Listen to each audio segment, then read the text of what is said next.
right. Hey guys, how are you? This is Kim Anderson coming to you live from Central Florida, continuing our civics lessons with the Founding Project. And I'm super excited to be able to show you lovely Central Florida. It's really, really beautiful out here. And I'm excited about the lesson that we're going to be talking about today. It's called As Good as It Gets. And for those of you that have been following us, we've been using the Alpha Omega Civics series as sort of a backdrop for our lessons. And so we're going to go today we are officially in book 2 in our series, and we're continuing on. We're moving forward from the Constitutional Convention and Federalists and Anti-Federalists, and we're moving to a section that is entitled As Good as It Gets. And what I want to do in this lesson is introduce you to some founding fathers that you may not have heard of, but I wanted to give you sort of an idea of what was going on. We're post Articles of Confederation, moving towards the the Constitutional Congress and the actual enactment of the Constitution as we come into this lesson. And so, as we do this lesson, and I've got my book on my lap and I'm sitting on a picnic table, so you guys just have to bear with me as we sort of pull this together today. And I'm holding my phone, so, get excited. But what we found here is that the states are once again realizing that the Articles of Confederation just do not have enough teeth. It was a great idea. It was a great start to what would become the Constitution, but the states were still operating as autonomous units. Like, they didn't even really trust each other, and states' rights and states' laws were so strong that they were very, very fearful of a central government that would be strong, that would take away states' rights, because they felt like they might end up back with a monarchy. And that was the very, very last thing that the leaders and the delegates of the states wanted to happen. They fought so hard. They fought a war. They did not want to go back to that style of government, nor did they want to slip. So they were really, really strong in their belief for states' rights. And so as it was moving, there was a call for a convention in Annapolis, Maryland. Now, the states, being fearful of the potential for a really strong central government, like they knew they needed to send like full delegations, right, to be able to vote on and enact whatever came out of the convention in Annapolis. Well, states were really funny. So there was only 3 states, 3 states, Delaware, New Jersey, and Virginia, that sent a complete delegation. Everybody else sent 2 people, knowing that those 2 people couldn't vote. So they were like, we're kind of supporting you, but then we're kind of not going to support this. And so, yeah, right. So only 3 states could ratify something. And guess what? Nothing was going to happen. So anyway, so they basically sat around and talked about stuff, knowing that they couldn't vote on anything at that particular time. And so what ended up happening is that they said, okay, well, since we're here, those of us that are here in Annapolis, let's get together and let's talk about and hash out some of the things that we want to discuss going forward, knowing that the articles are going to have to be abolished, changed, updated. Something was going to happen because the Articles of Confederation just weren't working. And so, interestingly enough, what would become a constitutional government was initially suggested way back in 1754 by the founder, I won't say the founder, but well known for his activity and being key and essential in the city of brotherly love, was Benjamin Franklin. He actually suggested it. It was a much younger Franklin and a much younger, greener plan about representative government way back in 1754. And it was voted down.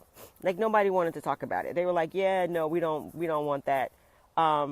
He brought the idea back again in 1775 when the articles were being developed, and it was still a little bit too radical for people to latch onto. And so after the articles were done and the folks started realizing that we need something else, Franklin then presented the idea through his friend John Dickinson. And John Dickinson was at that conference in Annapolis. and he became sort of the acknowledged spokesperson, but he was carrying at that point Franklin's plan. And John Dickinson, excuse me, my papers are moving around. I'm sorry. I think I'm back. John Dickinson became known as the penman of the revolution. He had been a strong advocate in working with Franklin, and he had actually helped develop the Articles of Confederation. And one key thing about Dickinson is that he linked, he was sort of the old guard, but he was sort of in the middle, younger than Franklin, but he was able to bring the young guard on board. So he was a voice of reason in both camps. The new upstart young generations respected him as well as the old guard. And so Dickinson was, he was really, really an influential leader. And he held both the presidency of Pennsylvania. Can you imagine like a state having a president? Isn't that crazy? And the governorship of Delaware. That's just how good he was. He led 2 states during this time. Isn't that something? And so, but he wanted a strong central government. The other person that I want to highlight for you today is James Madison.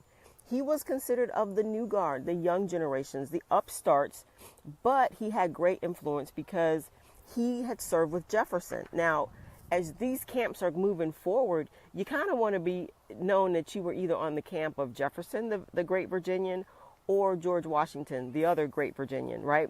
So as your pedigree in the political realms were going forward, you wanted to have come from one of these camps, meaning, I've served the leaders, the true founding fathers, and now we want to move this forward. And so Madison was of the Jeffersonian camp, if we could put it that way, but he was also the younger generation. And then there was Edmund Randolph, who served in the Washington camp. Now, this guy was amazing. He was 23 years old, and he would later serve in Washington's camp. But he was a Virginian delegate at the Annapolis Convention at 23. Can you imagine? Like, what were you doing at 23? And he would later go on to serve in the Continental Congress and to be governor of the state of Virginia. Isn't that awesome? And then there's Alexander Hamilton. Hamilton was also of the Washington camp. But he was also a lawyer and knew that they needed a stronger federal government for taxation purposes. Like, they needed to be able to collect from the states, which was the issue in this gathering in Annapolis that actually got Washington to come, because he was not going to come. At that point, he was going to retire and not really be a part of everything anymore. He had already given so much. But it was that issue that believe it or not, that the military get paid, that those that had signed up, that they get paid. And that had been Washington's, one of his key issues, was that the men that served him, that they weren't able to get paid because the federal government at that point could not tax the states, or they could, but the states could ignore it. And they would just go, you know what? Yeah, no, I don't think we want to do that. And so those men that had served were out. And so that was a key issue for Washington, which brought him back to the table, which if George Washington called and said, hey, I'm coming to the meeting, guess what? Now the meeting is really, really important. And so it helped galvanize what they were doing by having Washington be present. And so he agreed to come and be like a provisional delegate from the state of Virginia. And so as they continued to hash this meeting out, what ended up really happening was that they began to see the need for some real change. As even though they couldn't vote as the United States, those 13 states, they saw the need for real change. And what they did, they set in motion for, in 1787, a meeting in Philadelphia. Now, good things start to happen when they gather in Philadelphia, the city of brotherly love. And they agreed to have the Constitutional Congress, where they met that summer of 1787 and hashed out what we now call the United States Constitution. So just a little bridge lesson here. Our next lesson is going to be on the peaceful transfer of power. We like that. We like that. So, guys, this has been Kim Anderson. This was just a nice lesson. Don't you like that? It was nice and quick, and just, some thoughts about what was going on and how we got to that Constitutional Congress. So this has been Kim Anderson for the Founding Project. I want you to like their page on Facebook, comment, question, We love it, and we are happy to be bringing you civics for all ages. So you guys know what to do. Give me those caps, and I will be in touch with you guys real soon on our next lesson. God bless, guys. Love you. Bye-bye.